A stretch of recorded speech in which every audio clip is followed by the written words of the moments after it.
steal the stuff. My baby says she can't get enough. Alright, ow!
That's why I like to steal the stuff.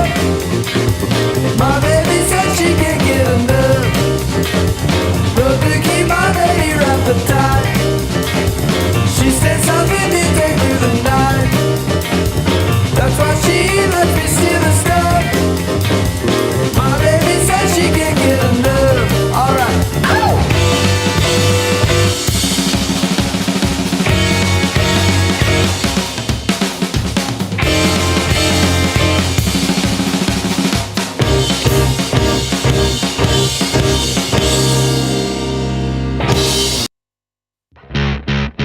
in the immediate aftermath of 9/11. We did some things that were wrong. He did a whole lot of things that were right. We've taken control of the oil in the Middle East, the oil that we're talking about. Talking about the significance of the passage of time, right? The significance of the passage of time. So when you think about it, there is great significance to the passage of time in terms of what we need to do to lay these wires, what we need to do to create. We choose truth over facts.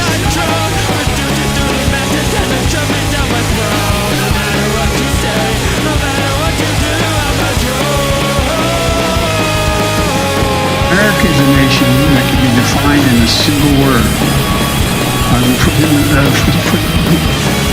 Foothills of the Himalayas. Television is what people are saying. We are fighting Satan himself. Journalists, ask them the question! Ask them! Ask them! Ask them! Agreed that everybody, once they inside, they should... Anyway, my time's up. I'm sorry. America's dead. America is dead, and welcome. Yeah, I never actually sat through that full intro. That's cool. Okay. Oh, it's nice to be on a professional podcast. Mine sucks. Is that what this is? Yeah. There's like a scrolling thing underneath. You know what I mean? Like a scrolling thing. Yeah. So I'm sure Lucy doesn't need no introduction here. Lucy King. Yeah. Well, it looks like RFK on Jimmy. I watched it for. I'm watching his tongue bath right now on Jimmy Dore, but I mean, I hate to call. It's a bad look from what I see right now, but there's it really is. It really is because it shows that here's the thing, like. I kind of understand why some people are, because it's not like I have a fortune ball, a magic ball that I can see into the future that I know what this guy is going to do. I guess there's always a chance he's like some kind of hidden populist candidate. But, AOC also said she had a plan. That's what I'm saying. I have a plan. I have a secret plan. And so, like... There you go.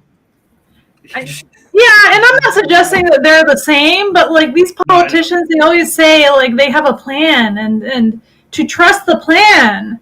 Well, and that's why I sniffed out when I spoke to like Colin about this and pretty much like everyone like in our circle, like pretty much days after RFK announced his campaign, I smelled Tulsi 2.0 vibes right away. I'm like, this is and you notice it's the same exact people. It's the same exact crowd. They're all gathering around Tulsi.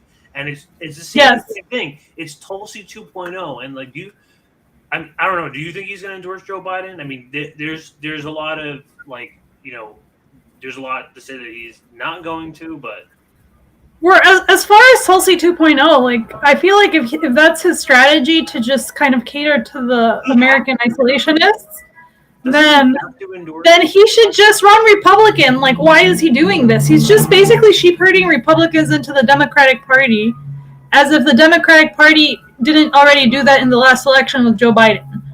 Well, no, that's the thing. Our Republicans would need to switch to a Democrat in order to even vote for him. I don't think that's like that's despite he is getting funded by a lot of GOP donors. I mean, like it's literally like Heal the Divide. It's literally Ron DeSantis. It's the same exact guys. And people act like, okay, I know that New York City is not representative of the country, right? I understand that. It's not like I'm an idiot. However, this guy came to New York City at least 3 times before going to that black barber shop in Harlem, the celebrity barber shop. I don't know what that guy's name is, but he came 3 times just to cater to the Zionists. The private meetings, he visited Vera Sharov to celebrate Israel's birthday. Like, there was a point where I was like, is this guy ever going to come to New York City to talk to anybody that is not a Zionist? Finally, he did. And he did that barbershop segment because it's like, are you really like only coming to New York City for the Zionists? And then what ended up happening was people kept seeing that. Like, people don't understand the backstory to this. People kept seeing that on Twitter, how he was always coming to New York City just to visit the Zionists. And then finally he did an event which was like defending against anti-Semitism with this guy, Rabbi Shmuley, who actually has a very bad reputation. He wants to bomb the shit out of He has a very bad reputation in New York City among Jewish people. What was that tweet that you had with the Shmuley in the sheets or something like that? What was his TV shows that he was doing? Oh, Matthew Hoffa. That's his name. Sorry, that like slipped my mind. Thank you, Roger. I'm sorry. What did you say? What's his name? What's the shows that he was doing? The Shmuley in the sheets or something like that? Shalom in the Home. That's it. He had like a reality TV show called Shalom in the Home, and he had like a book come out that was like Secrets of Kosher Sex. It's like he's like a total kook, you know? It's crazy. And that's the guy that he chose to represent the Jewish people, to assure everyone that he's not. He doesn't care about anti-Semitism, this guy. Robert Kennedy does not care about anti-Semitism. His thing is about looking good with the Zionists, which is a different thing. Like, people keep conflating Zionism with Judaism, and it's two different things. So that's why when we went to the video, we showed like the protests of people protesting outside. There was like Orthodox Jews protesting outside, and they explained this. They explained how Zionism is different than Judaism, and then there's several different people that heckled.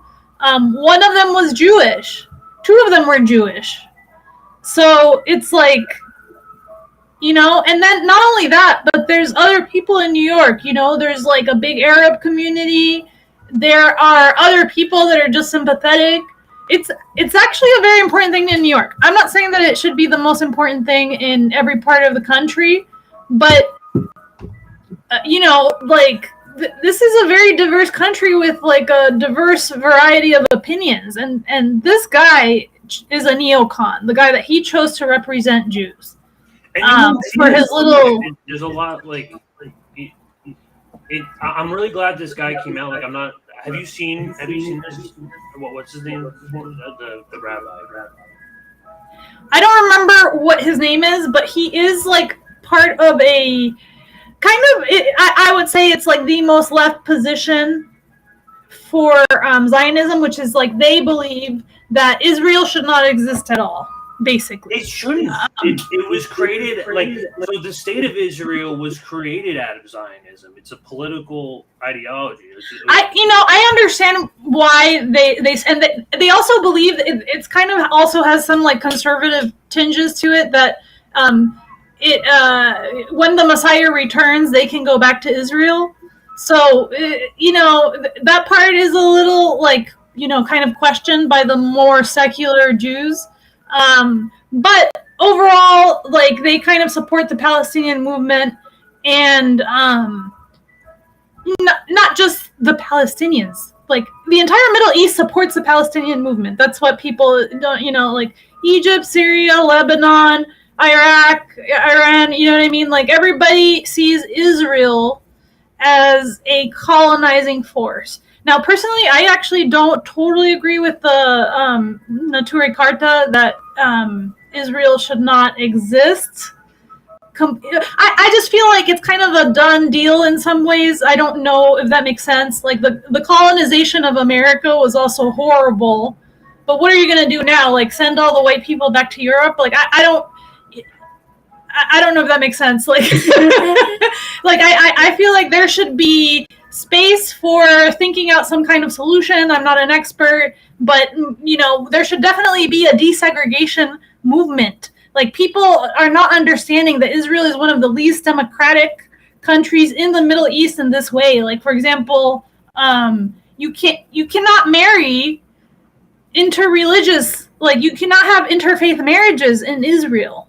You know? That is very different from the United States. It's like, yes, we have our horrible laws, but Loving versus Virginia passed. What was that in the 60s?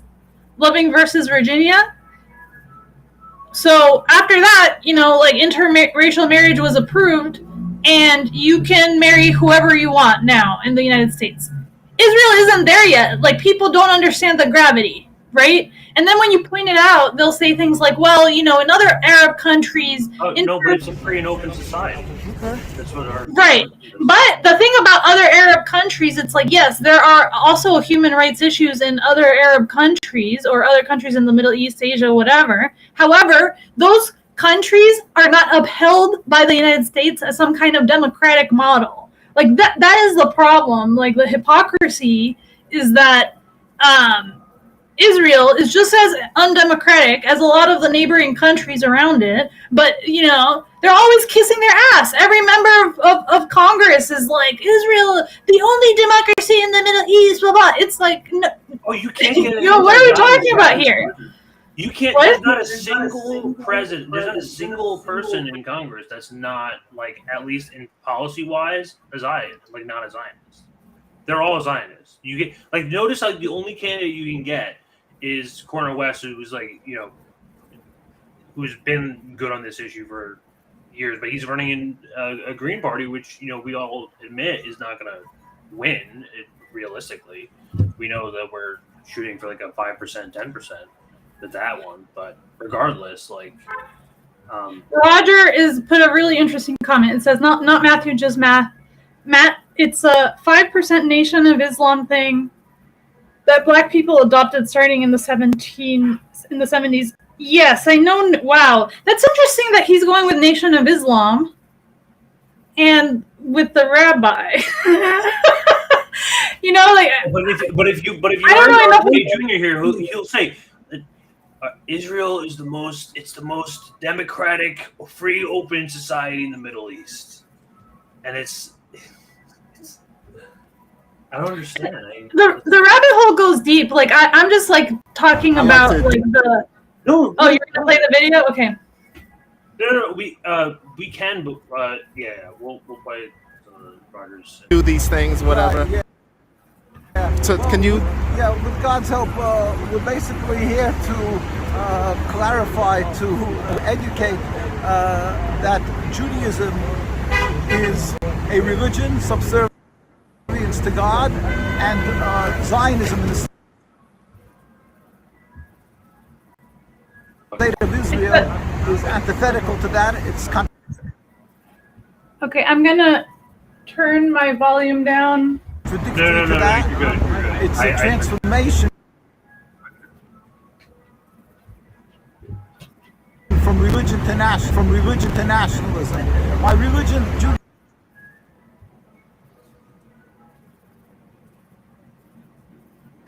a good old refresh. I like to do these things, whatever. Yeah. So can you?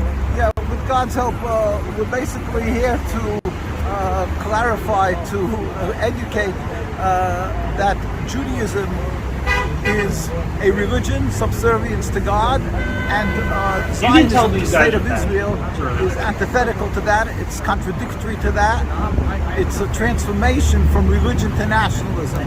My religion, Judaism, is 3,000 years old, and this movement of the state of Israel, this nationalist movement of Zionism, is a mere 100-odd years, and it's totally forbidden according to our Torah what they are doing. To occupy, to kill, to steal, to oppress the Palestinian people is really unacceptable. It's a rebellion against God. It's not our religion, yet they are masquerading the state of Israel in Jewish name, Israel, and the Star of David, and using all the Jewish symbols in order to stifle any voice that opposes what they're doing by accusing people of being anti-Semitic.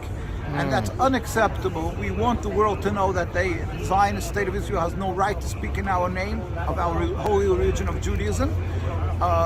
We want the world to know the distinct difference between what we are, our religion, and what Zionism, the state of Israel, is. We are, again, people, peaceful religion of being subservient to God. We cry and hurt with the Palestinian people and their suffering. We are humiliated beyond words to what is being done to the Palestinian people for well over 75 years now. Even if you saw this on Savvy Show, which with Gage and Richie, which frankly is probably better coverage, and you guys should watch that video. But I put it in the links. We should definitely play that one because it hasn't been played at all. Richie's video. I think that one is really important, and also the one about there's like a bunch of them. I got them all linked in there. Let's watch. Do you want to watch yours first? I just want to get across like real quick the idea that like Israel is not like it's not just a one issue policy. You can't just not be funding Israel like casually and fixing domestic policy at the same exact time. They're directly funded together. Now, Israel has our government so much by the balls that they can literally attack American ships. Like they can kill 36 Americans and get off scot-free. They're untouchable. I really recommend if anybody has. Oh, are you going to talk about the USS Liberty? No, this is another video. Okay. Across the Middle East, the USS Liberty was sent to the Mediterranean to intercept Egyptian radio transmissions. By June 8th, Israel was on day 4 of the Six-Day War, and the crew aboard the Liberty found themselves unwittingly in the midst of a war. Israeli forces first spotted the Liberty at around 5:55 a.m., but they weren't sure whom the boat belonged to, so they left it alone. According to the Israeli investigation, the vessel was marked as a neutral ship, and after a few hours without updates on its movements, the ship was cleared from the board and was forgotten by the ship that came to replace them in the morning. At 11:24 a.m., Israeli forces reported a huge explosion at El Arish, a town on the coast of the Sinai Peninsula that was recently captured by Israel. When they looked to the water for the attackers, they spotted the Liberty. But according to Israeli reports, the Liberty didn't have any markings or flags raised. In hindsight, it's obvious the Liberty wasn't attacking anyone. This is like a spy ship, so they have US like printed all over this. Right, and they raised the American flag to show because during the Six-Day War, America initially was neutral, and they actually had a very good relationship in the beginning with Egypt. What ended up happening, Richard Medhurst knows more about this than I do, and he did a pretty good segment on the USS Liberty about how they're all good on this. Yeah, the Zionists basically tried to do a bunch of false flag attacks, blame it on the Egyptians in order to deteriorate basically the relationship between, like the friendliness, I guess, between U.S. and Egypt, and then they actually attacked this American ship. They basically totally killed a bunch of people, and they kept bombing it even after they raised the American flag. Again, America was initially neutral in this war. So actually, it really goes to show the level of it's kind of interesting because like when you talk about the American Empire, you say like, well, the US, like the most powerful military in the world. It's like, yes, we do have the most powerful military in the world, and we do wreak havoc on a lot of nations, but the Israelis and the British have a surprising amount of power on us still. And a lot of that is like not really talked about. So it's like we're a colonial power, but we're also like they also have us by the balls as well. So it's very interesting. I don't even have to talk about 9/11 and like the connections to the Mossad. That's a whole other rabbit hole I'm not going to even talk about. But then we fund them by the billions every single year.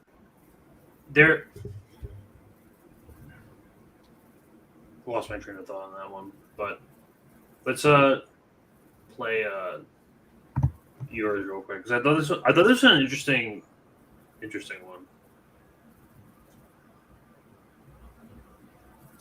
Was not the murderer of Robert J.F. Kennedy. He was not the murderer of Robert Kennedy's father. He was not the murderer. Mossad was implicated in the murder. Why are you lying? Why are you such a coward, Robert Kennedy? Why don't you say the truth about what actually happened and call for a real investigation into your father's murder? Thank you. Thank you very much. Everyone, please ignore her. Everyone, please ignore her. Please ignore her. Which I thought was interesting because he admits that it's not. Workers. He was the guy who. He admits it wasn't Sirhan.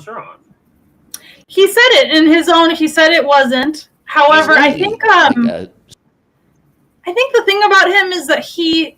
I don't know. I really don't know what the situation is. No, but there was an article that I saw where he was like talking, like him and Shmuley was saying that like.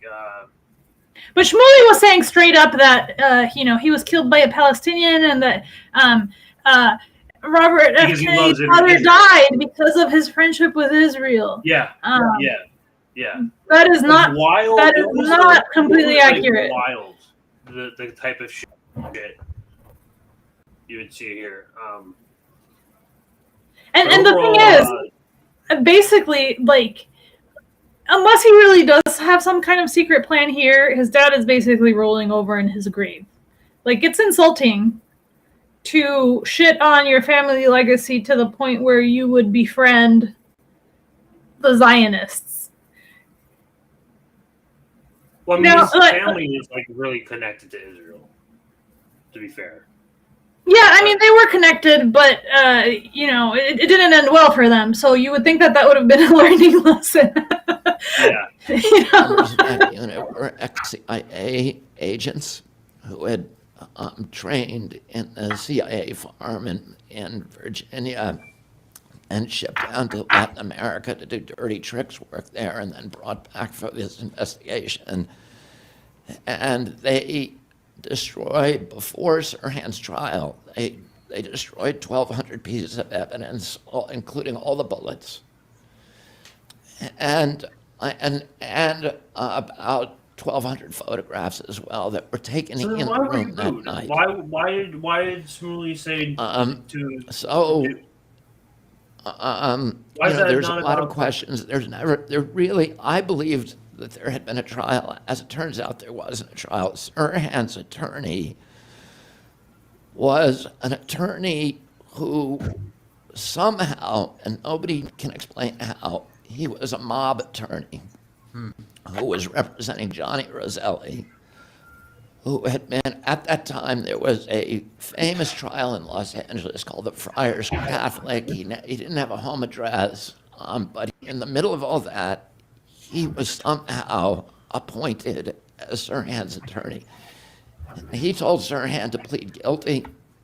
If Sirhan had pleaded innocent, there was no way that he could have gotten convicted because the bullets that were in his gun, the bullets that killed my father, did not match the ballistics of the bullets in his gun or the bullets that hit the other 8 people in the room. Cover up big time. Wow.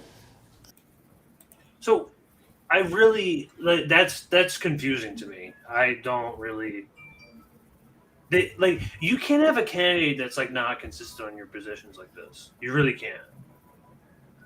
I really thought it was beyond this. It was like the entire tone of the entire event. This is supposed to be like the truth teller, the candidate that brings people together. The whole thing was full of all of these tropes, It was the meeting of the Zionists. And it wasn't like racist tropes the way that Trump is racist, where he'll be like, Mexicans are rapists, and he just like says whatever, whatever he decides to fart that day, he just says whatever pops into his head. No, it was like supremacy. It was like liberal racism. It was like Israel is the only democracy in the Middle East, like very well justified. All of these narratives that he spun in order to explain that Israel is the only place where you have LGBTQ rights, and the other places are like these backwards Arab nations. Like that was like the meat of the event. We were gaslighting for 2 hours. He was like, Israel's the most free democracy in the Middle East. Yeah, the most free. I really, the thing about it is that like all of his lying is like, the thing about it is that people that don't understand the area, the region, whatever, they hear that and they believe it, right? So like they're like, oh, Israel. have you ever been to any of these other countries? I'm not saying that they're like paragons of democracy, but even a lot of their dictatorships, it's like the U.S. They came in and like tried to install puppet governments. There are several Arab nations where there's actually more religious freedom than Israel, where technically you can intermarry people of like different faiths, whatever. And also, that is not exact. It's not what he's saying. Like it really isn't. And not only that, but Zionism has made it worse for Jewish people that are from other parts of the Middle East because it's embarrassing. It is. Yeah, because then, they've been forced to relocate. So it's like, now Jewish people from other countries, they had to either integrate into Israel, go to Israel, or some of them went to Morocco after the 6-Day War. So it's like, it's not really a good solution where you have, this aggressive presence that riles up actually riles up hatred towards Jewish people, and the rabbi that was outside protesting, he explained how that happens, and it's really not good because he is listening. There is, I don't know as much about this, but there is information about how, there were actually Jewish industrialists, people with a lot of money that supported Hitler. And I think people don't realize that it's also a class war. It's not, you have your Rabbi Shmulis, your Jewish neocons, and then you had people from, Bronx Anti-War Network protesting Rabbi Shmuley, and they were Jewish. So it's ever since the Prohibition era in the 20s and 30s, we were Prohibition basically opened the door for the mob to come in and just rule the country. The government, that's basically when the government, it happened basically at the formation of the country, where the mob and wherever the mob came in and just shook hands with the government, decided to start working together, because now they're essentially the same thing. It's the Italian and Jewish mafia, and oftentimes they rival. Sometimes they, there's factions of these criminal networks and organizations that often very much influence politics in ways that you'd be surprised. Hunter Biden just got fucking caught in a $10 million bribe with 20 phone calls from Daddy Biden, and that's the sitting president. Is he going to get impeached? Probably not. And there's something disgusting about RFK's whole campaign right now. It's Greg, this is New York City. We've been living with Jews around Jewish people for years. We've been living around Arabs for years. White people, black people, Chinese, Mexican, whatever. You know what I mean? But RFK is on the campaign trail, and he's which celebrity rabbi can I put on my campaign trail? Which celebrity black person can I put? It's kind of becoming disgusting, because it's he'll take the just like he chooses the Nation of Islam guy, the Matt Hoffa. Then he chooses Rabbi Shmuley. It's who's he gonna choose next? Who is he gonna choose next for the Hispanics? This is when Trump he just picks up all the neocons in his cabinet. He's just gonna fill these guys with all the Israel mafia crime family, and then you're gonna have the Mossad and Epstein run the country like they have. So what difference are you making? The Mossad is still running the country. Yeah. And as long as you're still surrounding yourself with people like this asshole, then really there's no shot. Because this is a stronger issue than people realize, because I think for years we've understand and we've gone into depth about the stranglehold Israel has on our government. They literally make the decisions for us. It's not like we got pulled into 7 wars in the Middle East for no reason. Israel is a proxy, and it's a faithful companionship. But ultimately, we know where this is going. It's not like a train, but you watch friend Gage here. Hi, first of all, I would like to thank you for your position on mandates. Which I'm glad she did that too. God bless Gage for being like so like patient and like nice. Like her, like I felt like she was like a really good personality to approach this because of like her temperament. It was excellent. Yeah. She did an excellent job, and that there's a reason why this went viral and why everyone covered this and why Mint Press News literally. Well, just play the video so that I mean, there's not that many people watching, but we'll just play the video. As a Jewish woman who cares for justice, I do have a question. It's been about a year since U.S. citizen and journalist Shireen Abu Abu was shot by the IDF. It is known through both video and forensic science that it was definitely the IDF and that they targeted her. Are you willing to commit to calling for Israel to extradite the soldier to the US with body cam for a public commit? I do want to point out this. Israel to extradite as soon as she says that the soldier to call. Are you definitely the IDF and that they targeted her? As soon as she says that that she was targeted, look at the reaction. He's like, "Come on, what is this? What are you saying?" Like, he turns to Shmuley right away. Are you willing to commit to calling for Israel to extradite having a conversation one-on-one with Jewish Voice for Peace? Wait. Let's be civil about this. What's your name, please? My name is. What is it? Thank you for coming tonight. I appreciate it. Thank you. Israel is a open democracy with a free press. I didn't ask you, by the way. I asked that. No. Let Bobby will answer in a second. I am his handler. Look at him. I'm going to correct misinformation.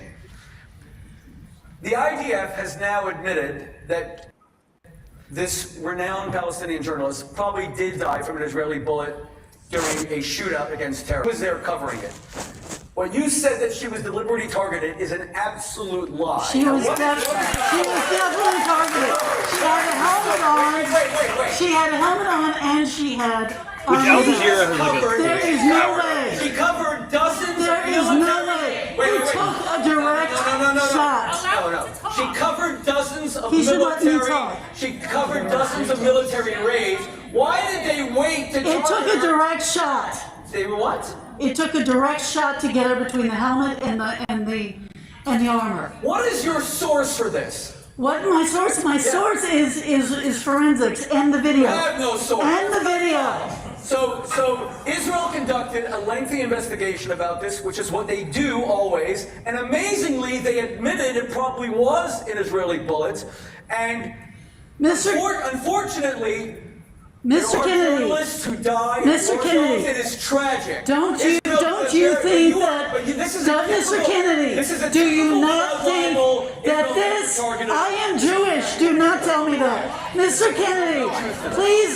Please, don't you believe that the U.S. should be able to adjudicate this? She was a U.S. citizen. She was also a journalist. And again, do you also commit to sitting down with the Jewish Voice for Peace and having a conversation with them, or do those Jewish voices not count? He has to stand up. Yes, everyone they do. pointed Thank out you. that he has like this standing up issue. Like every time he gets. Okay, enough. Maybe it's like some sort of. Let him respond. And we're going to move on. Go ahead. I don't know enough about the case to make a judgment about extradition, and I don't know. And of course, he goes on this long lawyer answer that. I just want to say, like,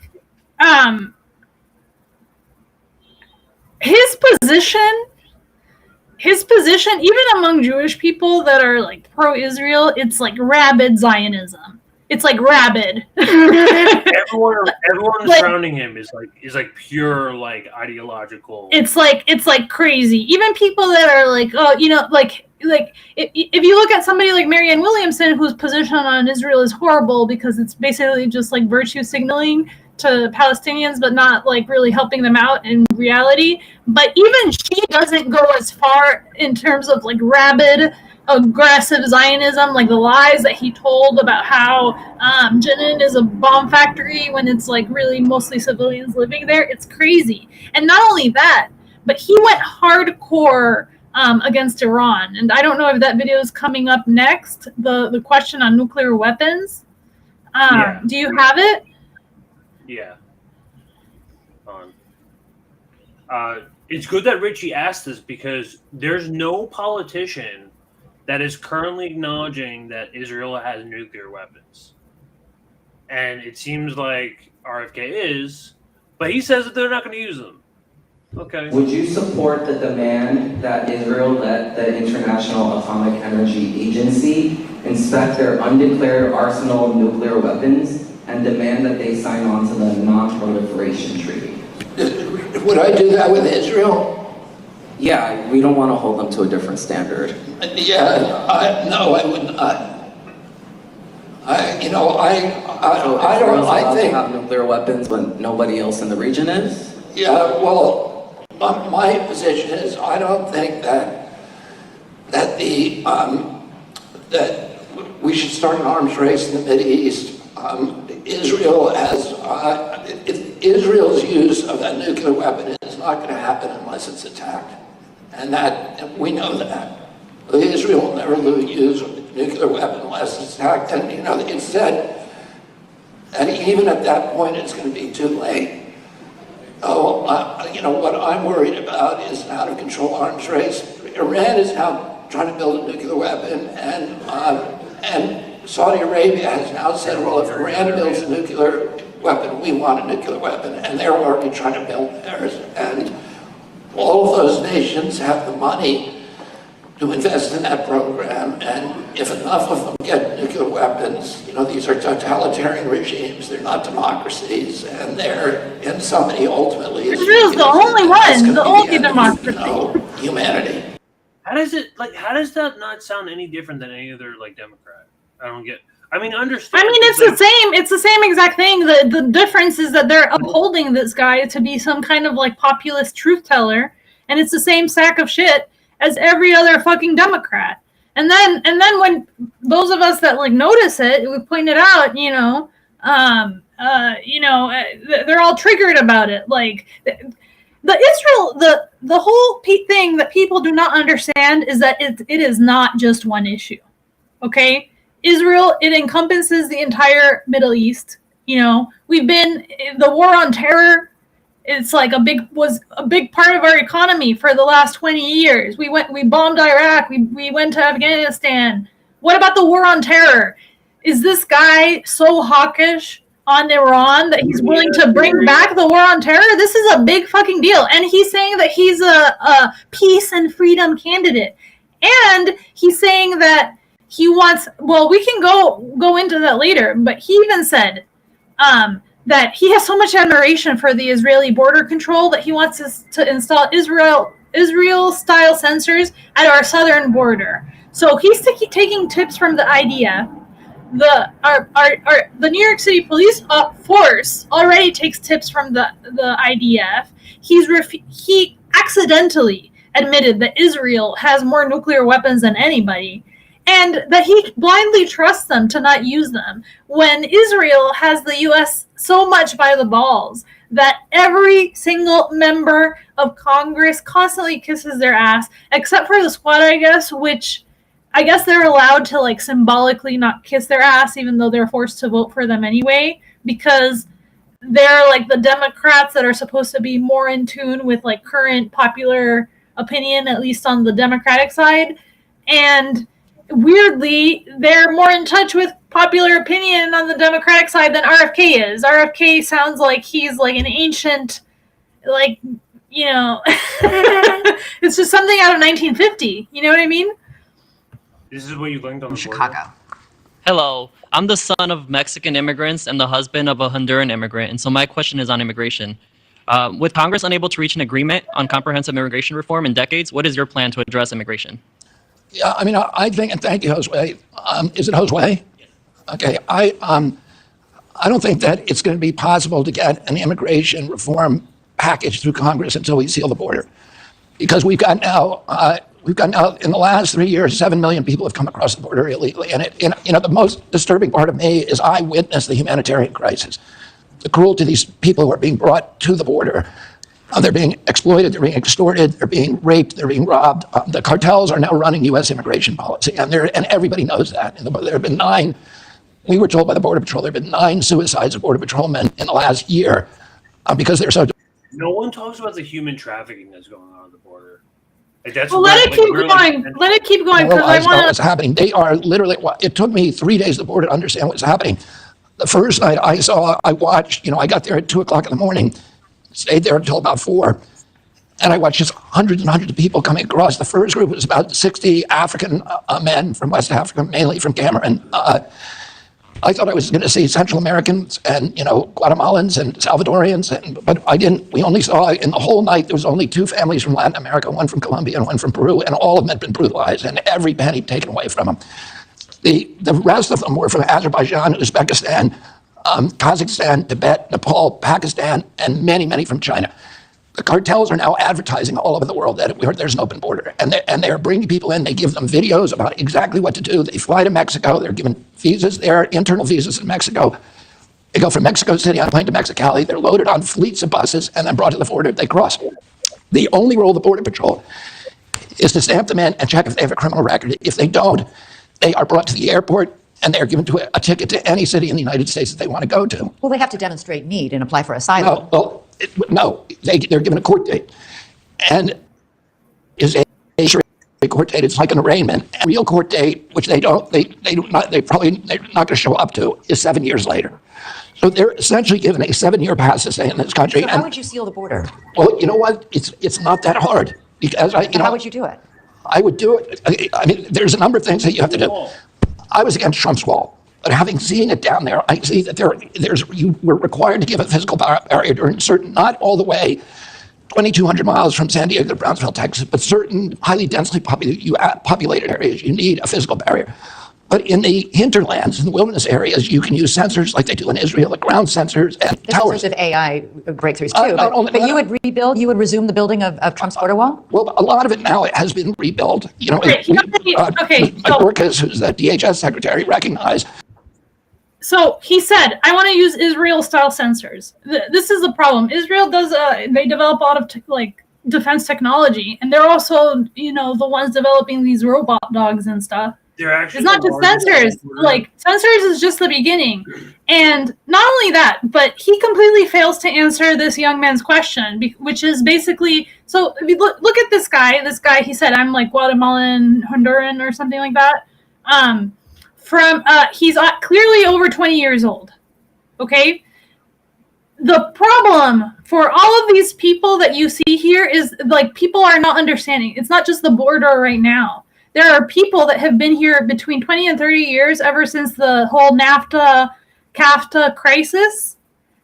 There was a big immigration wave between 1994 and 2005. And a lot of those people are still here. They are totally integrated into America. They live here, they have children here, and there is no immigration amnesty for them. And the answer to his question, which is basically, when is my mom getting amnesty, is we're going to put Israel-style sensors at the border. That wasn't the question. The question was, what are you going to do for my family?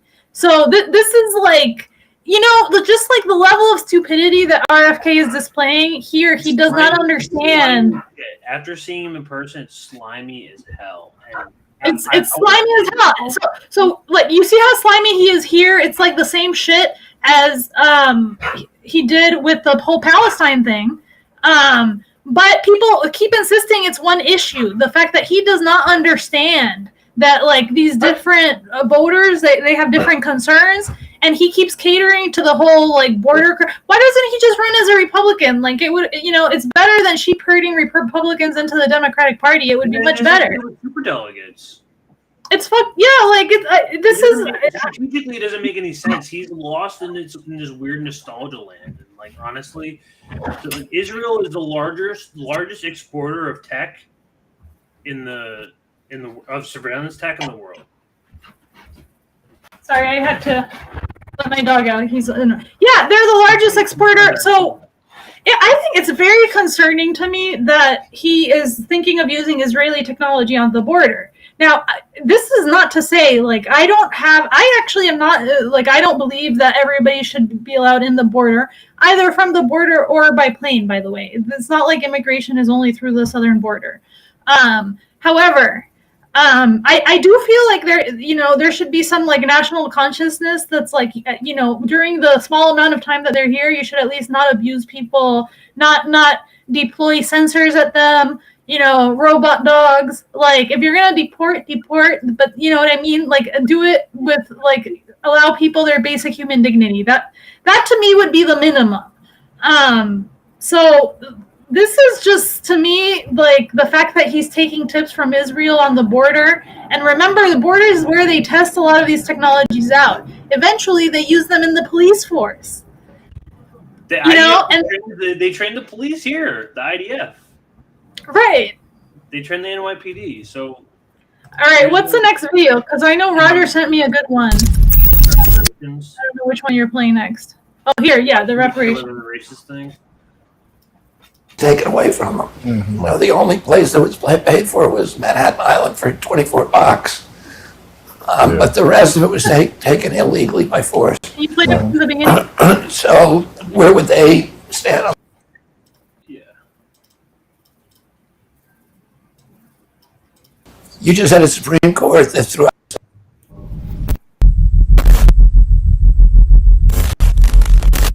And I hear what you're saying too, and my approach is a practical approach, because you just had a Supreme Court that threw out affirmative action, which I spoken out against that decision. But I think reparations even a heavier lift constitutionally for this court. So I'm is that right? Yeah. So, but let me ask you something, because we're talking kind of theoretically here. Sure. Mm-hmm. Because I spent a lot of time working with American Indians who had the whole place taken away from them. Mm-hmm. Well, the only place that was paid for was Manhattan Island for $24. But the rest of it was taken illegally by force. Mm-hmm. So where would they stand on the reparations scale? Oh God, this is gonna sound terrible. Let me get a good way to say it. He's trying to figure out how to say he doesn't care about that, right?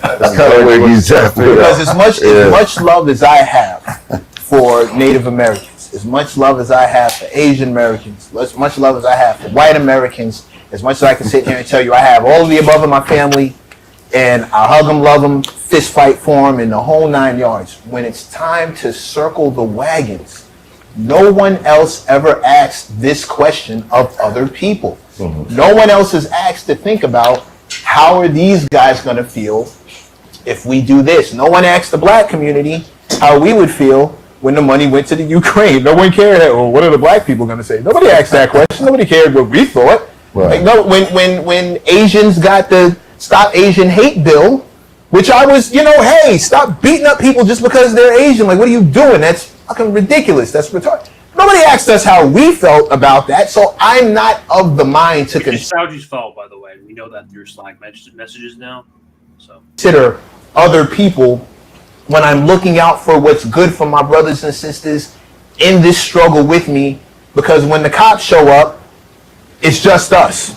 When we're being over-policed, it's just us. When we're receiving higher sentences, it's just us. Nobody else is jumping in. When we get a treatment plant near our communities, it's just us. When we get pollution, it's just us. When our water's poisoned, when Flint can't get clean water, just us. Nobody else pulls up and says, hey, well, wait a minute. And I'm not saying other people don't support, but no one else is being asked how they feel about what's happening to us. So when it's something for us, I don't want to have to consider how someone else is going to be made to feel by the fact that 40 acres and a mule is now coming back to the people who never got it.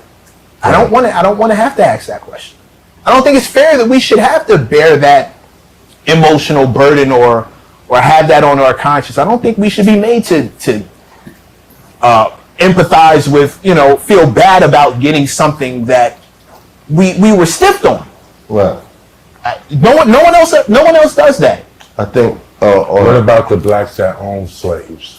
What about them? I don't want to split those hairs either. Like these were people who were living. These were But people. that's a good question. We have descendants of those, which I'm sure we could tell you that they were actually slave owners. For sure. And those people had to go through Jim Crow just like everybody else. Those people got called niggas to their face just like everybody else. Let's take a break. So I think you see the point here. Like, we see the point. He kind of messed up here. I'm not saying it's some huge kind of mess up, but he keeps doing this over and over again, where he just doesn't answer the question. Like, he meets with these people ask a question, and then he diverts from the situation. It's like he sees all of these minorities as just like that's what same thing, Jew, Arab, Black, Asian, Honduran immigrant, Cameroonian. It's like, let's talk about the other one when they're like coming to you with their concern. They're telling you, this is my concern. And then he brings up some other shit because he thinks it's like the moment to bring up holistic thinking or something. But that it's actually not the moment to bring up holistic thinking. You can be a holistic thinker or whatever, but it's actually a little bit disrespectful because that is their question for a reason. What do you think, Greg? It's condescending. I'm curious. I haven't seen this video before. I'm really curious to see what his answer is to this. The theory is, and I believe that it bears out, when you create businesses that you enrich the whole community. You can look at this barbershop. Free market capitalism. And the community That's always the answer. It's created in here, through the existence or a grocery store, and how important it is. There's a gourmet deli across the street. If that disappeared, imagine how bad it would be for this community. Because I saw what happened in Bed-Stuy when there was no base to base. Every business that you build enriches the community more. It enriches everybody in the community. But you're doing it in an organic way. That's the next. We don't own these businesses. That's the next key. Our town is that dairy, so it's not owned by us. Right. But what I'm saying is that we need to be fostering the growth of BOPs, right? Black-owned businesses. Gotcha. Yeah. And that's what you were. Yeah, that's we're including loans and programs to kind of educate people on business and more of that in these communities. Right. Mentorship programs, microloan programs, grant programs. I feel like he's making it up as he goes. But opportunity districts where you have, where there's an incentive for outsiders to invest in black startups, BOB startups, and all of those different mechanisms for making these communities hubs for investment and for. Yeah, so from what I understand, his position on reparations is free market capital. You're very low, your volume, by the way, Greg. Hold on. I can't hear you loudly. No. Can you hear me well? Yeah. How's the audience? You're still very low. Maybe it's because I don't have headphones, I believe. Yeah, was it working before? Was it fine before? Let me see if I can plug this in. Black motion, it'll burn it down. You can't have. I really think it was a big cop out for him to say this because that it's gonna fix your life. Now your audio's out now. Okay, can you talk? Hello? Yeah, it's a little bit better. Right, maybe I'll just unplug my mic and No, I hear you now. You're good. You're good. I hear you now. Can you hear me? Yeah. Not anymore. Not anymore. You can't? No, now I can. Let's increase the volume here. Okay. Okay, there you go. So I think it was a cop out because I feel like the entire point of reparations. So like, there's some crazy videos going around saying like, I want $3 million in reparations. I feel like that in is California. They want like 12,000. Yeah, I think that's missing the point too. I think the point that what he's saying, like opportunity zones and training, it's like I don't see that. I feel like the point of the idea of reparations is that for one time in your life, you get a lot of cash or you get like housing or something permanent that allows you to invest in whatever you want, to invest in a business, to use that to invest in a home or invest in whatever you want.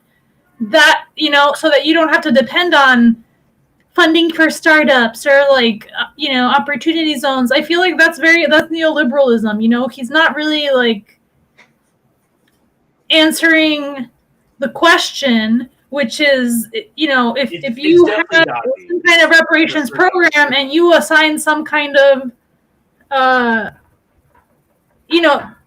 like cash or non-cash benefit to, people that qualify, then it would be similar to like the VA program after World War II, where white veterans got access to like very affordable home loans with like very but practically it was like very extremely cheap, and they had their down payments paid for or something like this. After World War II, a lot of these suburbs that got built up after World War II, it was like subsidized housing and you got to end up owning it.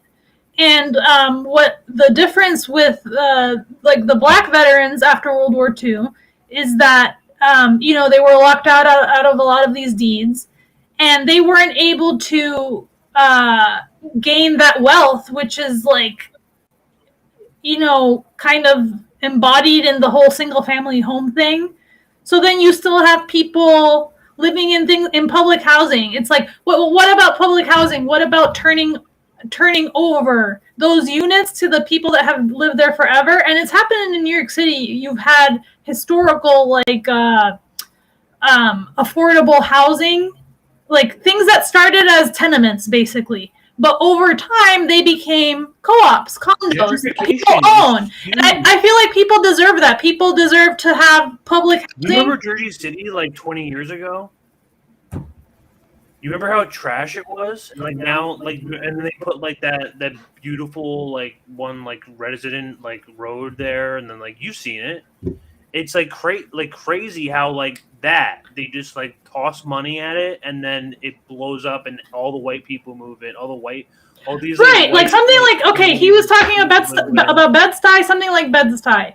What about having those buildings, the ones that people live in, turned over to people that qualified for reparations, and then if they want to sell their apartment and like move to the suburbs or move to the countryside where it's cheaper, they can do whatever they want with that money, or with turn it into cash or stay there in order. You know what I mean? Like, I'm not saying it has to be like just cash but this whole like thing where it's like, oh, we're going to fix the problem by giving 20-year-olds access to startup money. This is like some Bitcoin bro shit. And you can tell like who's like kind of putting money into his campaign with this mentality. It's not a populist platform. It's not, and it's definitely not reparations. Like,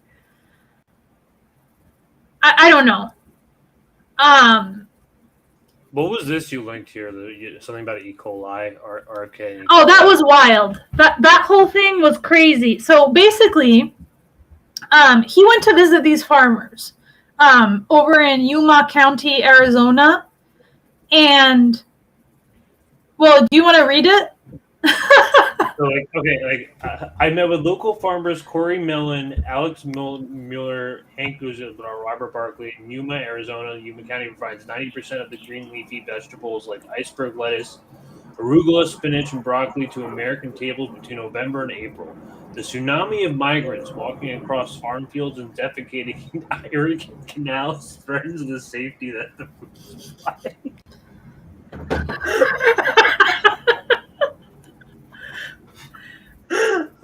Wait, I think there's several parts to this. I don't know if you got the full thing. The tsunami of migrants walking across farm fields and defecating in irrigation canals threatens the safety of the food supply. Last year, one of their neighbors had to plow under 88 acres of broccoli and personally absorbed 10K per acre. Now, did you see the tweet that's after this, or was that the only one? No. Can you flip to the next one? Because there's an article there that someone posted, and the shit is cattle runoff from Big Ag. The shit that ends up on our lettuce. And I guess one of the farmers or somebody told him that it was the migrants shitting in the fields, and he just took it as, that's what it is. It's the migrants shitting in the fields.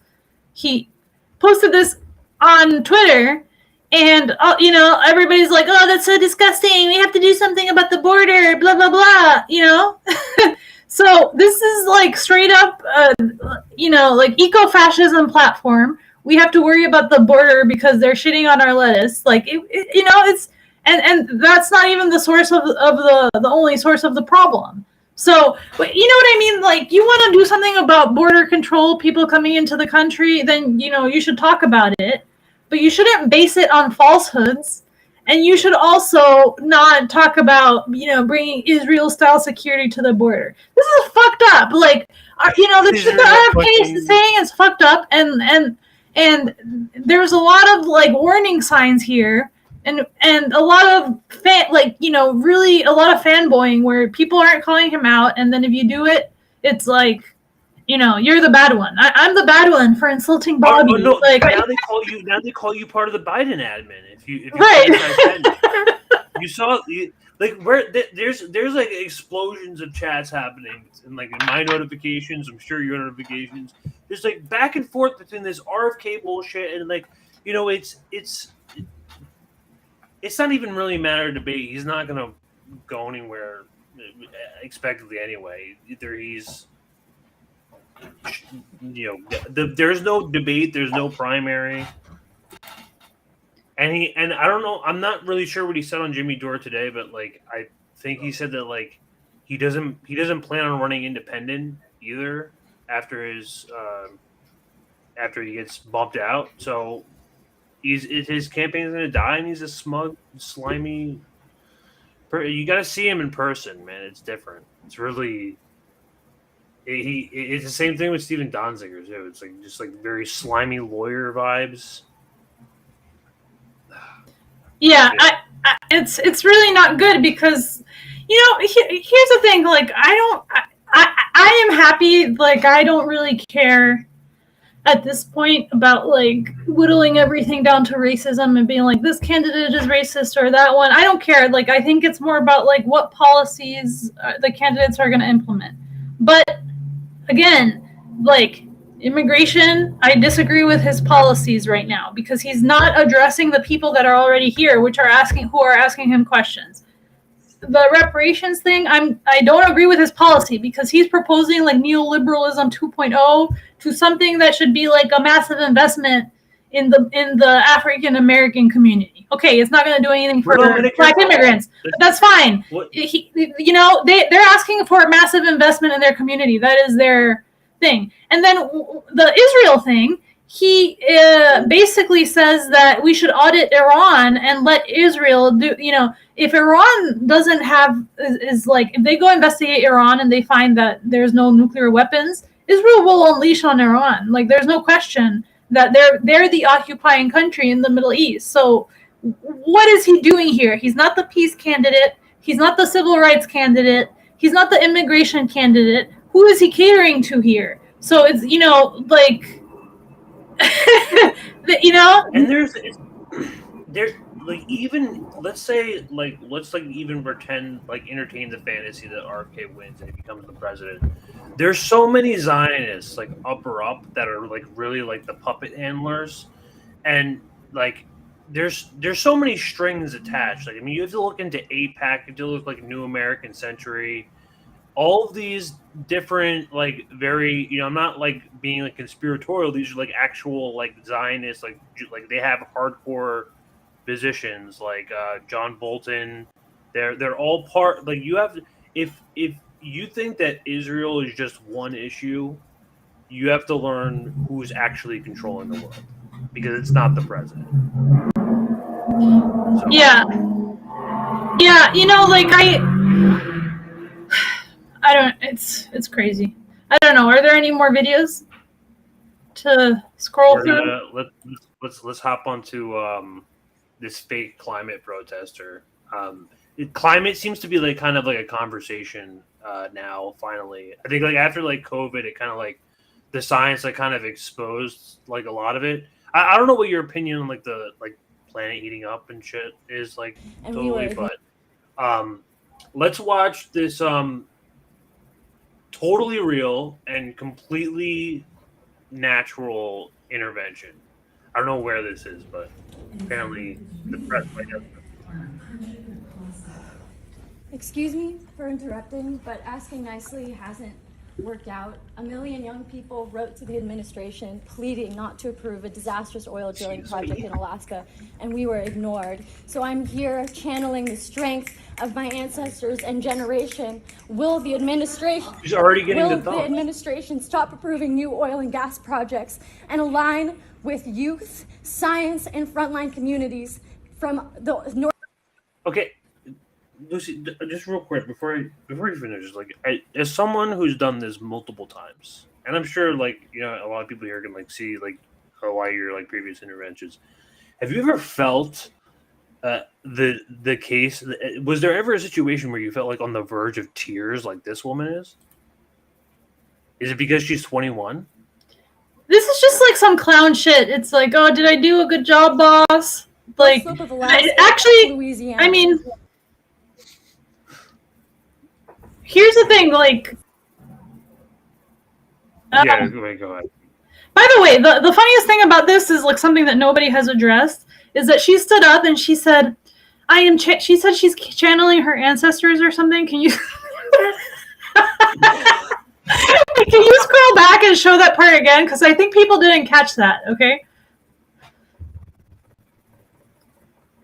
You can send me links in the private chat. Right. Let me just replay it for a second. Pleading not to approve a disastrous oil for interrupting, but asking nicely hasn't worked out. 1 million young people wrote to the administration pleading not to approve a disastrous. Can you turn off the volume? It's very low. It's like very low. Excuse me for interrupting, but asking nicely hasn't worked out. 1 million young people wrote to the administration pleading not to approve a disastrous oil drilling project in Alaska, and we were ignored. So I'm here channeling the strength of my ancestors and generation. Will the administration stop approving new oil and gas projects and align with youth, science, and frontline communities from the North Slope of Alaska to Louisiana? Okay, stop right there. Okay, so she's channeling her ancestors regarding the Willow Project in Alaska. I think we can assume Eliza Joshi is an Indian name, and I don't mean Native American. Wait, let me finish. Yeah. Eliza Joshi, she's a South Asian.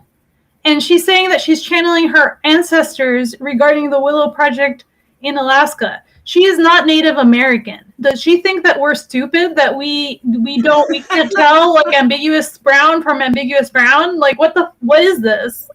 You know what I mean? This is very, very cynical and like very fucked up. Like, oh yeah, it's like another thing, the thing, it's like we're all the same, like Stop oil and gas projects and align with youth, science, and frontline communities from the North Slope of Alaska to Louisiana. First of all, I appreciate your courage. Oh my gosh, so great. Everyone claps! Everyone claps! You got booed. Like every time there's an intervention, there's always the crowd typically there for said event or person or interested or oriented around that person. That you cannot expect claps over an interruption, and that's something that's challenging the current sitting administration.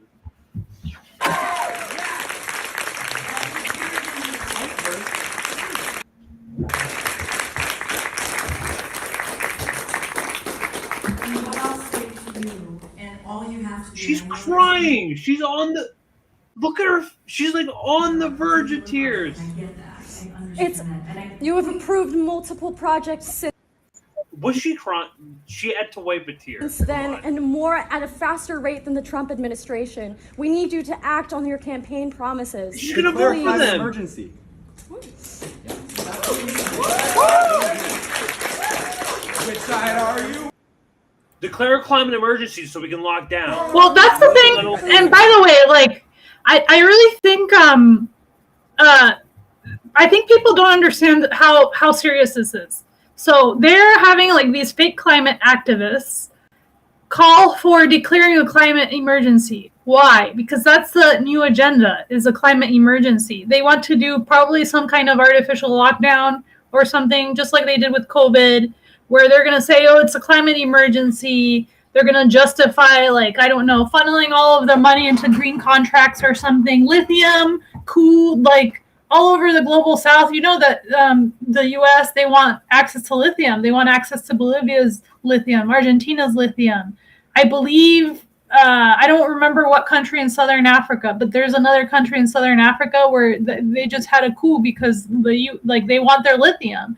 And lithium, they need it for electric vehicles and green contracts and all this stuff. So this is like the new thing that they're gearing up to, is declaring a climate emergency. They can do multiple things, like authoritarian things with this climate emergency.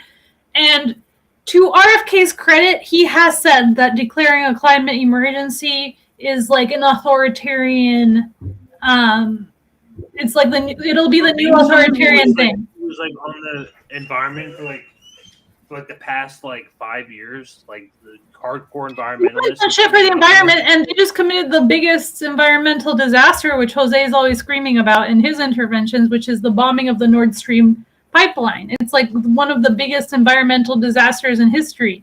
They don't even put it on the news, yet they're going to declare a climate emergency. What are they going to do? Probably they also do, like, in New York City, they want to do congestion pricing now, like DSA and like all of these Democrats are in on it. Congestion pricing, which is basically like charging middle class people higher tolls and stuff. That's an austerity budget, so you're going to have to pay more to go to town, drive, get to work, whatever. None of these billionaires are like giving up their jets. They're not ending these wars. That's like the most environmentally catastrophic thing. But you have to give up your car. You have to give up, you have to, I don't know, invest in an electric vehicle or some shit. They even are saying stuff about like banning gas stoves. It's not a joke. Like they want to ban gas stoves. And they covered how they want to block out the sun. I mean, it's going to be like there's a lot of there's things about the environment that to be concerned about, but they don't want you talking about, and it's shit like Flint and like that's in our water, in our air. And a lot of the environmental shit is provoked by greed and like BlackRock and stuff. Like in the Bronx, all of these fires that we have, a lot of them are triggered by landlords. They want to burn people out of their homes, and so that they can like get the people out, the poor people out, and then they can like rehab the building and like get better renters. So that's like a local form of environmental damage that they do. They do it on purpose.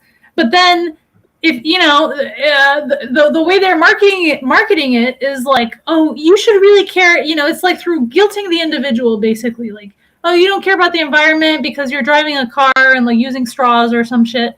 You know what I mean? But when they do it, it's your fault you didn't get an electric car, so now we have to shut down the entire world again. Because, right? It's like it's getting too hard. Like they have to. Like so the goal, Lucy, is like it was really put in place by Bill Gates, the World Economic Forum, John Kerry, Al Gore. This all got put together like back in the early 2000s, and it's been a grift, basically for years. And like they challenge they've been like basically co-opting youth in order to get this agenda through. The idea is to get everything carbon neutral. I don't know. They in terms of like the long-term agenda, you can expect climate lockdowns, especially with this kind of conversation happening now. But this is just a show. This is 6 years ago. This is yeah, and I do think like I know that we've been criticizing RFK a lot, but to be honest, I haven't been watching a lot of Cornel West streams, and part of it is because I get bored when he talks a little bit. He's just like the whole jazz style, and then he starts like shaking his hands and stuff. Brother Biden, I'm kind of turned off by that. So, like, I haven't really gotten into the details of his policy positions, but I do think it would be extremely important, especially since he's running in the Green Party, to really ask Cornel West what he thinks about this climate emergency. Because if he fell for COVID emergency, and a lot of people, especially older people that we, did, they were like, oh, I got a bunker at home. The disease is going to kill me. So he fell for that and like that controlled demolition of our economy. So he could definitely fall for this idea of a climate emergency. And then that would also make him a really bad candidate. True. I mean, I'm not defending West. Like I feel like when we were on chat and stuff, people are like, you're defending West. I'm like, no, I have my concerns about him. But,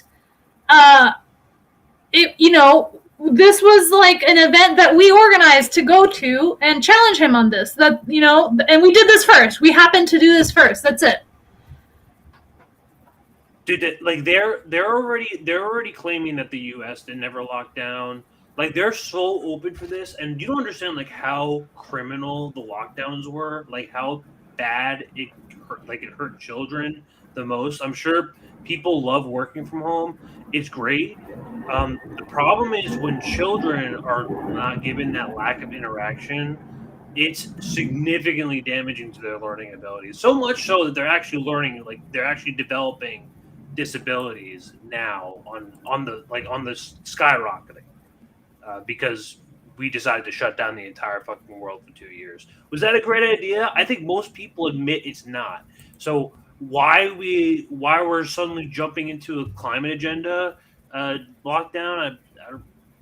Head of the first hybrid midweek club in the United States, which was at my high school. I was really at the center of a lot of that dialogue around we're young and we can change the world and we can do anything. I was handing out those pamphlets. I was eating it up along with the other members of our club because you really genuinely want to believe it. We all believe in change. We all believe in a better world. And so we want to congratulate all of you. Young people are being coached to believe that as long as they believe something to be true, as long as they say it enough, as long as they yell it in an auditorium full of thousands of people, it will eventually be true. We did! Are you ready to change this world? And all of a sudden there's this frenzy around volunteering. You don't have to be millionaires or the president. You can be an average child or an average adult and still make a huge change in the world. Yeah, I think I want to go on one of the Me to Me trips. Maybe one day maybe in a year or two. Either way, it's criminal. Like, listen, if you're getting active photo shoots with Obama, Bill Clinton, it's yeah. It's safe to say that this is some sort of psyop pulled off by thanks the intelligence agencies. But thanks Nuance Bro here for listing the receipts that Gen Z for Change was literally. It used to be called TikTokers for Biden. I don't know what this position is, but like where like now they're like suddenly challenging Joe Biden from like this. Like I'm curious to know because like I see this as like actually like a really big problem. Like if there's like gonna be like these fake interventionists, this is COINTELPRO shit. This is happening in real time, and we're seeing it on Twitter, and it's concerning. I mean, like we're seeing because like I mean we're seeing the interventions going viral. And then perhaps like the intelligence agencies are like trying to like mimic that and like some sort of like I don't know. I'm gonna take out my tinfoil hat, but how are you? So nice to see you, Elise. You want to start? Yeah. Come on. What you were saying in the beginning really resonated with me, which is people are turning away from mainstream news when it comes to like what they're going to pay attention to, which is really interesting, and whether we like that or not, it is the reality. It's more than just science, but it's about people. And the truth telling comes from what people are experiencing on a day-to-day basis. And Obama just sitting there chewing gum. He's like, yeah, sure, yeah, that's good. That's good. Be happy about Al Gore. I just want to really like make this clear that they're using children as much as possible to push this because this is the new power agenda. Cory Morningstar. Yeah, and a lot of the Gen Z, like, it kind of makes me cringe to like think about myself at that age and like yeah, it's true that young people are the future and that they're the great hope and everything, but young people are also kind of less experienced, right? So they're easily propagandized by a lot of this stuff and by emotion sometimes. And, a lot of them aren't thinking like, oh, they're like trying to manipulate me with this climate emergency. And they have like a depopulation agenda where they're like trying to convince me that I shouldn't have children so that, why would they do something like this? Well, because they don't give a shit about your future family or your happiness or your ability to like create a family, right? What they care about is that they can keep like bombing half the world, whatever, using all of their private jets, and then they want to like depopulate so that other people have less children. This is like, it's like similar to the one-child policy, this whole kind of agenda that they have with the climate emergency. And the other thing that people don't really think about is abortion is part of that. Like, why are the Democrats like, I don't actually think that they're going to get rid of the right to abortion, maybe in the conservative states, but definitely not in the liberal states, because it's a big part of the agenda is to declare a climate emergency, depopulate, and make sure that that they have like a handle on population control. And they also want to, it's just like, fuck other countries, and they want to keep using fossil fuels, do whatever they want, but blame us for like the environmental damage because somebody decided to have a kid. We're using more oil in now than ever in any time in human history. So to say that we're doing anything effective, look, what I mean, artofannihilation.com is really good on like kind of like exposing all of this, like what's like the real, and realclimatechange.com is good about like what's actually happening about the climate. And effectively what these people are doing are just emboldening big oil. They're empowering capitalists because it's on this conservation agenda. They like I saw like a Greta Thunberg video about like they were like protesting Starbucks to like get better cups instead of just abolishing like Starbucks altogether. It's like these like half measures that effectively aren't really doing anything. They're just like virtue signaling in the best. I wanted to point this out because so like basically the NGO that funds Greta Thunberg is this Avaz. And so if you might know of Oz because these guys are the people who funded the white helmets, and Vanessa Beeley exposed the white helmets in Syria. The same people, and basically they're for whatever the Western governments want. And to point that out, here's a Facebook post that they posted in 2018 of Greta Thunberg's speech. The original is around like 3 minutes, 40 minutes long. You're wondering why this is 2 minutes and 20 seconds. It's because they edited out 2 parts of her speech. And it's interesting to know it's really revealing to know which parts they cut out. You only speak of the green eternal economic growth because you're too scared of being unpopular. You only talk about moving forward with the same bad ideas that got us into this mess, even when the only sensible thing to do is to pull the emergency brake. And then another one, but I don't care about being I don't care about being popular. I care about climate justice and the living planet. Our civilization is being sacrificed for the opportunity of a very small number of people to continue making an enormous amount of money. And this person here is where are those parts of her speech? They cut that out because this new conservation climate agenda is for the benefit of a small, tiny amount of people for a large amount of money. Yeah. So I think it's really clear what's happening here, and I think if you're buying this, whether you're and this whole child of the corn Greta Thunberg, I'm so tired of seeing her. She's repulsive to me at this point. She's dying out. They're getting new ones. Yeah, they're getting new ones. They have Eliza Joshi now. They're realizing that everybody knows that Greta Thunberg is an op. So now they have to move on to somebody like Eliza Joshi. She's conveniently brown, Remember Greta Thunberg? She was chosen over a lot of these Brazilian indigenous activists. Greta was chosen. And they're saying the same thing. Apparently my volume is super loud and yours is super low, Greg. I don't know how to fix it, but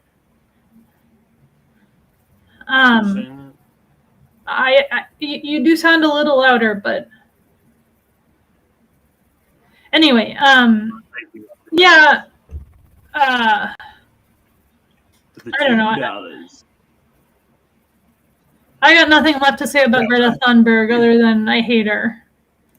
I really hate her. She's on her way out. She's getting too old now. She's 21 or something like that. But that's pretty much it for the whatever fake activists you want, or for whatever COINTELPRO shit is going on now. Real quick for the last story is the latest in World War III is that we're giving more weapons to Taiwan. This time we're actually giving them. There's aid as a part of a presidential authority approved by Congress to draw weapons currently from the U.S. military, so they don't have to wait for military production. They're winding up for basically the next war, which is coming soon. I have another video.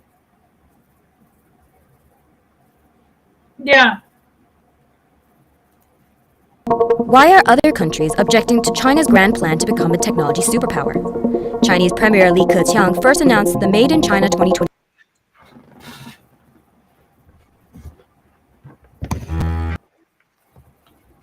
Its fighter jets have maneuvered provocatively, its warships have been spotted close to US bases, and more recently, Chinese surveillance balloons have been seen flying into US airspace. Diplomacy is now on life support, and legislators from all sides are apprehensive. So much so that in a leaked memo, General Michael Minihan says that open conflict between America and China could happen as early as 2025.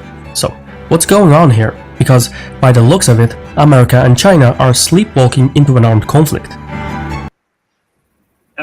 So I don't know. Maybe they're pumping the brakes in Ukraine a little bit.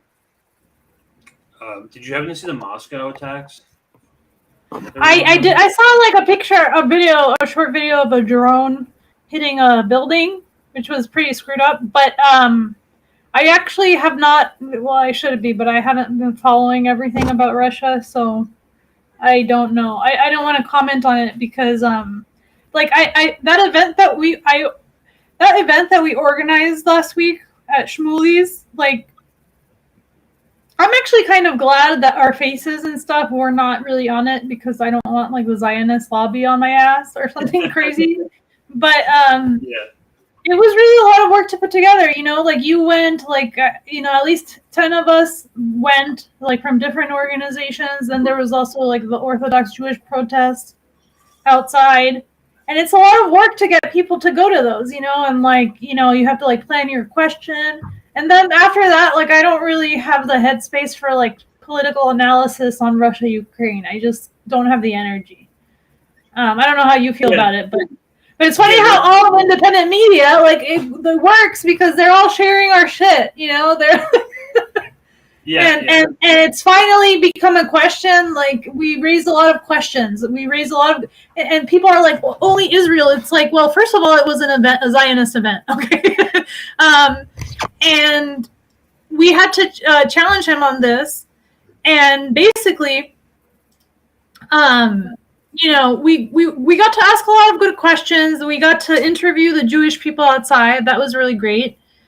We got to ask about nuclear weapons, about Shireen, I can't say her name. I always forget her name.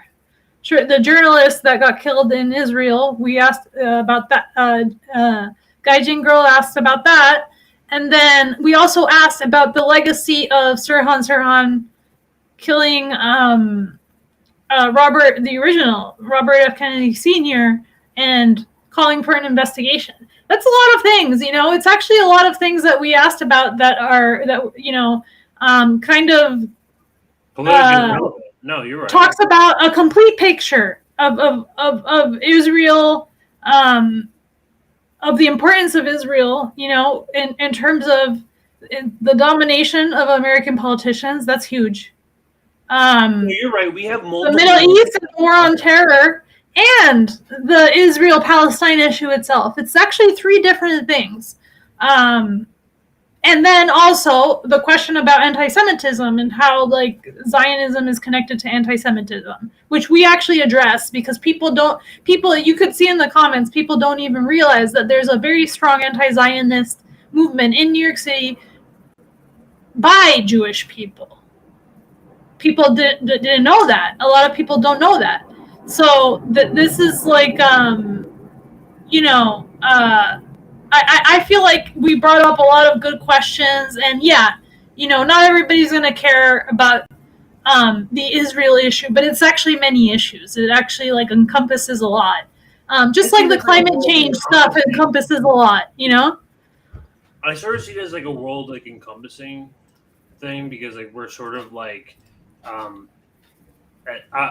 meant to like bring this up. Like we're like sort of like as like being the world police, we're now sort of like needing world police in order to get rid of like I see from like the more like I'm not interested in like individual conflicts as they are. I'm interested in like the more like broader geopolitical aspects of like how America is like we're becoming like world terrorists of like the entire world.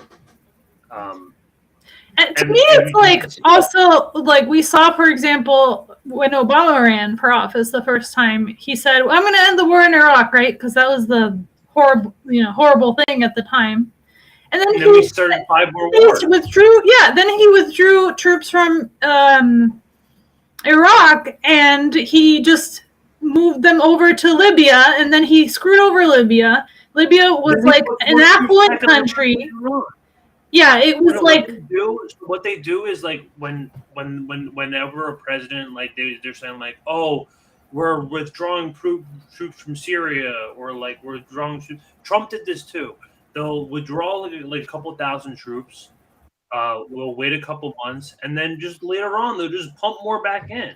It doesn't matter. Exactly. And it was very worrisome to me that he's like, oh yes, you know, like seems like there's some optimism behind him withdrawing from Ukraine, What's he going to do next? Go into Iran? Like, this is really where I see that heading, because he sounded so hawkish on Iran that it was just like, this is just like an Obama 2.0 where he's going to pull a switcheroo where he's going to withdraw troops from one place and move to another. And that's not peace. That is just, you are reevaluating your regional priorities to get resources out of another country because you think that this war isn't convenient for you anymore. You're going to start a new one that's like more in line with your new economic priorities. And that's not peace. So like, I really, it's very disappointing. You're not getting that with Trump. You're not getting that with anyone that you would consider like on the right side. And you bring up RFK Jr. He wants to go to war with Iran. Like it's all a matter of like you pick your wars. Of course, like maybe Trump doesn't want to be involved in Ukraine.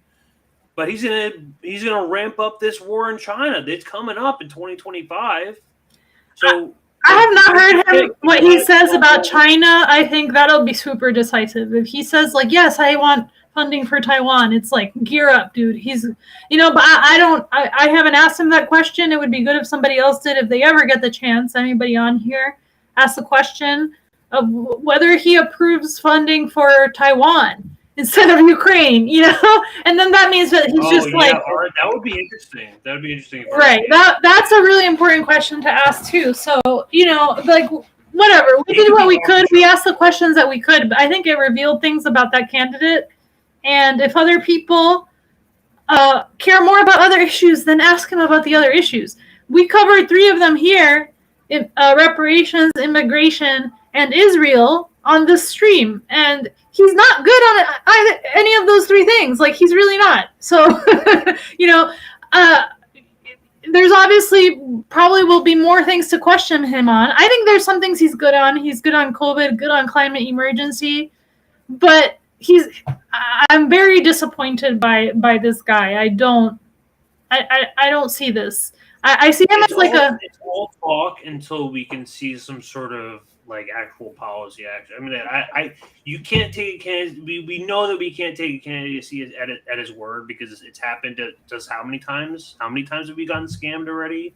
We have the entire squad to prove that. Yeah, we keep getting scammed by these people. The only thing that I have to say for Kennedy is that at least he's collecting rich people's money and not ours. Like, I think that's better probably. Maybe he has to kiss the Israel lobby's ass in order to do that.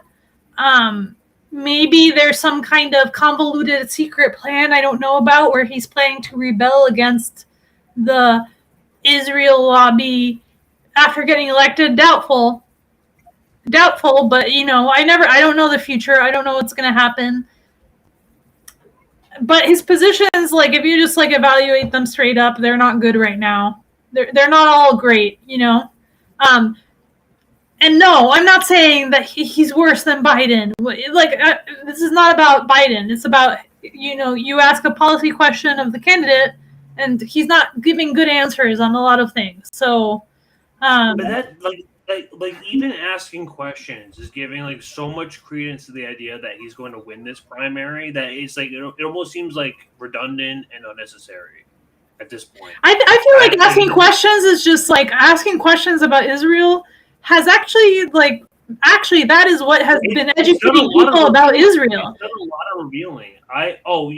One thing I did want to show, which I'll probably edit in later, is your thread with the all the like disappointing. The people were like extremely disappointed in RFK. Yeah, because if you think about the Kennedys, right? The whole legacy was the Civil Rights Act that Kennedy passed. When was it? 1963, 1964? I don't know. I don't know the exact year. Or maybe it was like the subsequent administration that passed it, but like Kennedy really pushed it along. The Civil Rights Act. Robert Kennedy Jr. is running on segregation. It's like a complete departure. If he runs on segregation, this is a complete departure from his family legacy. And that's why there's all of these posters being shared around saying, my plan is to drag my family legacy. It's like, what are the Kennedys known for? Really, it was like the Civil Rights Act and being, they weren't total peace candidates. Like they did do Bay of Pigs, whatever, but Kennedy did withdraw earlier than others. He was pushed by the anti-war movement to wanted to withdraw from Vietnam. He wanted to, at least. He didn't. I don't think he did it in his administration. He was anti-communist, though. I mean, yeah. But yeah, like, okay, civil rights and peace, and what is Bobby running on? He's running on apartheid and putting drones, like surveillance technology on the border to make sure that none of them get in. Yeah. And what the fuck? Like, Lucy, you've been out of the and then he's like, I'm a Democrat. I'm an old school. This is not even old school Democrat, in my opinion. Like, I don't. Lucy, you've been out of the country, right? Correct. Out of the country? Where? What do you mean? Like, you've been outside the United States, right? Yes. Yeah. So, like, so it was like also me, like, as a dual citizen. Are you dual citizen? I forgot. Yeah, I am. Okay, yeah. So, like, I'm also a dual citizen, except I'm a dual citizen of Europe. And, like, I feel like people have such an a closed-minded understanding when you're like stuck here in America and you really don't understand what the outside world is like. It's really when you speak to most normal people. I don't know about like who you speak to over like maybe like Argentinian friends, but like I speak to Croatian friends and they think that we're a joke. They think that they're done. The American empire is done, and the entire world is banding together to defeat this giant. Because, yeah, I mean, people don't hate Americans, and I feel like people like a lot of things about the United States. Like, they still see it as a good country in a lot of ways, but people do not like the American government worldwide. Our government is hated. We are seen as an aggressive empire. We are seen as constant warmongers, always getting up into people's business, undemocratic, getting involved with their government, installing puppet governments. This is like our legacy right now. So it's like a huge departure from the original Kennedys, which, if they had been able to carry out what they intended, then maybe we would have gone on a different path. But Robert Kennedy Jr. is not going on a different path as far as I can see. He is definitely a puppet of the Israel lobby, of the American empire. The CIA, like his son, like what is the thing where his son, he just like magically met somebody from the CIA at Burning Man? Asmer's Fox, he just happens to meet a Kennedy at Burning Man. You're gonna tell me that's a natural thing? It doesn't seem like it's the whole world has been. What was really interesting was the African summit with Putin this past weekend. Oh, Did you see the guy with the shirt where it was like literally just faces of Putin? Yeah. With President Putin, and we want to say to President Putin, it is not us South Africans who refused you from the EFF is really coming into the country. It is Ramaphosa, the coward Ramaphosa, who could not guarantee that we will not arrest Putin. We are Putin, and Putin is us, and we will never support imperialism against President Putin. Comrades, America is threatening us with African Growth and Opportunity Act, that if we don't arrest Putin, they are going to take away AGOA. They can take away AGOA and leave us with our sovereignty and leave us with our foreign policy. We must have the capacity to take a decision of our own.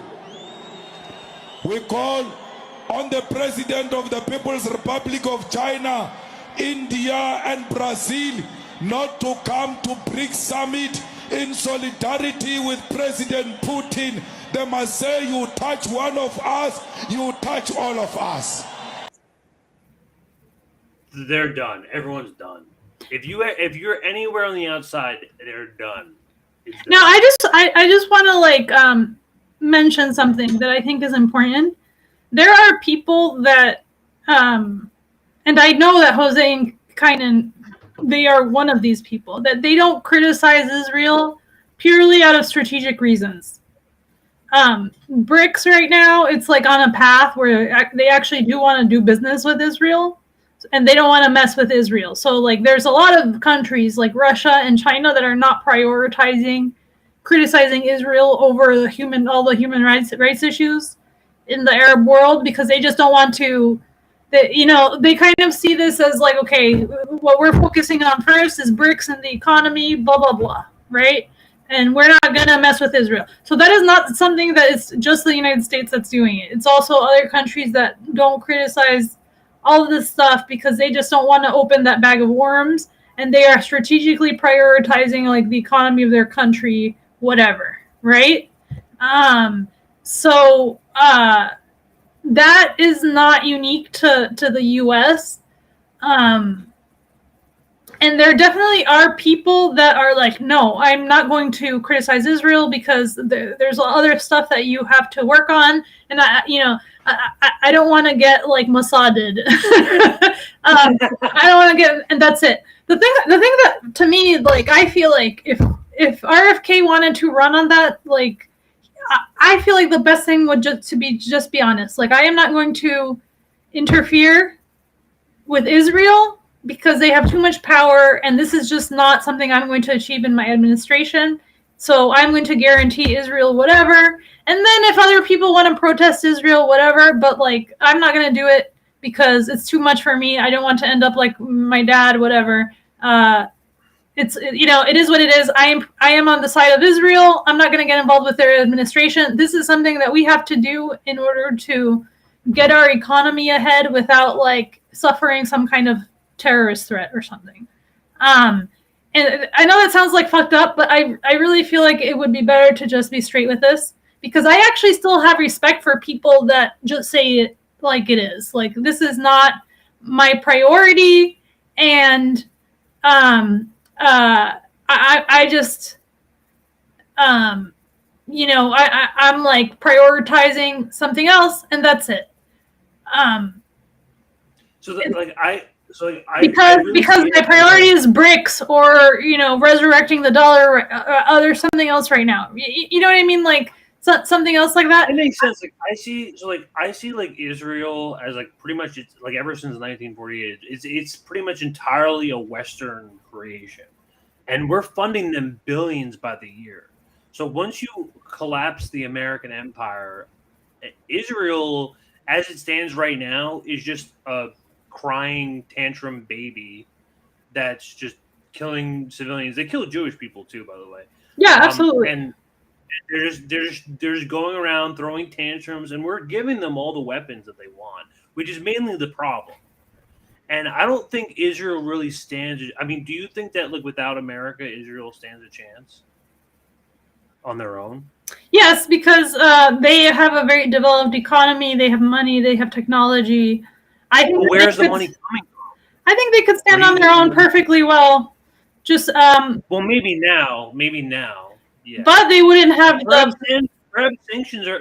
I mean, perhaps like when after the collapse, then sanctions can happen. I mean, I don't know, but yeah, I'm trying to understand the strategic argument. You're right. It doesn't. The strategic argument is that basically Israel's very powerful. They have a very powerful intelligence. Their intelligence is very interconnected with our intelligence, and it might not be possible to do anything about Israel. And then if we can't do anything about Israel, then it might be necessary to just be like, okay, we're not running on that, and that's it. And that's really. But the thing about it is that I think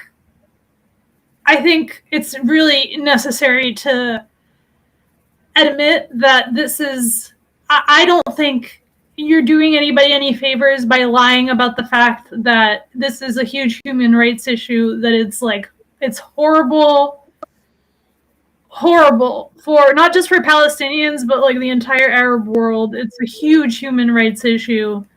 And Yeah, Syria. what Saudi Robert Arabia. Kennedy is doing is he's characterizing these people as terrorists, as it's the demonization that they're doing of like defenseless victims. Basically, it's really messed up, and I think his own fans are seeing through that. It's very different to tell people, look, I can't do anything about this problem if I run, so you can either take me or leave me with the like this not being a priority, and then people will decide what they're going to do, or they can decide to push that issue through some other venue, like that's not presidential politics, whatever. But it's a whole other thing to like be saying that like the children of Jenin are like bomb makers, and Iran is like a dangerous nuclear power that's like trying to take over Israel. These are lies. It's not okay. And it's the same shit with like the border stuff. He's like, oh, we have to stop the people coming in through the border, and then he talks about his own addiction and the cartels. It's like, it's just like he's shown people so little sympathy, and we're supposed to feel sympathy that he's been a drug addict for 15 years. And I'm very sorry. I know he has like a very screwed up family history, but That's why. do I have to feel worse for? Yeah, like, do I have to feel worse for Robert Kennedy than people that are forced to sell dime bags for money? For what I mean? Like, I feel bad for Hunter Biden because he's a poor crack addict, and he's right. Oh, he got caught snorting crack off a hooker's ass. Oh, poor him, poor Hunter. It's the same thing. It's the same thing, and like the children of like famous people and like Congress people, they fail up, right? You can have like a 15-year heroin addiction. You just fail up, and you grow your political career or your campaign, whatever. And any regular person, it makes me less sympathetic actually for him to do this victim thing, because that's what he's doing. He got so much negative press from the Shmuley event, his whole like apartheid apologia or whatever he's doing. And he immediately pivoted to talking about his drug addiction because he knows that that's something that a lot of Americans identify with, right? But why should I feel sympathy for him if he doesn't feel sympathy for, he thinks that like black people deserve opportunity zones instead of reparations, or that the people that are coming in through the border deserve Israel-style security, or that like the Palestinians deserve getting slaughtered because they're bomb makers. Like this man is really showing a lack of empathy. And I'm not saying like, oh, he's racist. Like, no, I honestly like compare him to Trump because he's like normalizing racism in a way that Trump doesn't. When Trump says shit, it's horrible but kind of funny. I've kind of gotten used to it. It's fucked up, but RFK makes it like sound like it's. Yeah, he makes it sound good, and like we have to control the migrants because they're shitting on the fields. It's like, well, everybody shits. I shit, you shit, everybody shits. This is not like the migrants are dirty because they're coming into the country. Like, what is this? So and to your point, like I think I think it's fair to say most politicians are doing drugs. You remember Alex Murdaugh, the guy in Colorado who got caught like he like killed his entire family. It was like a big like true crime story like a couple months ago. But he was a Republican. I forgot like how local it was, but he was like doing like a bunch of OxyContin.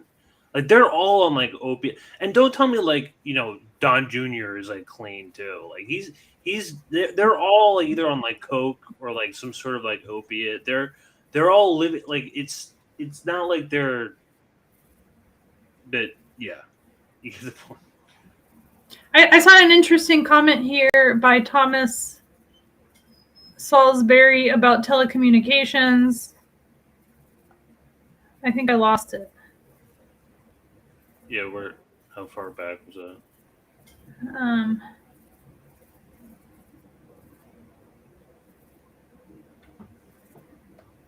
All right.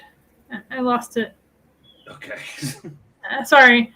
No, it was interesting. He was saying that he wants to do something with the Telecommunications Act. I don't know.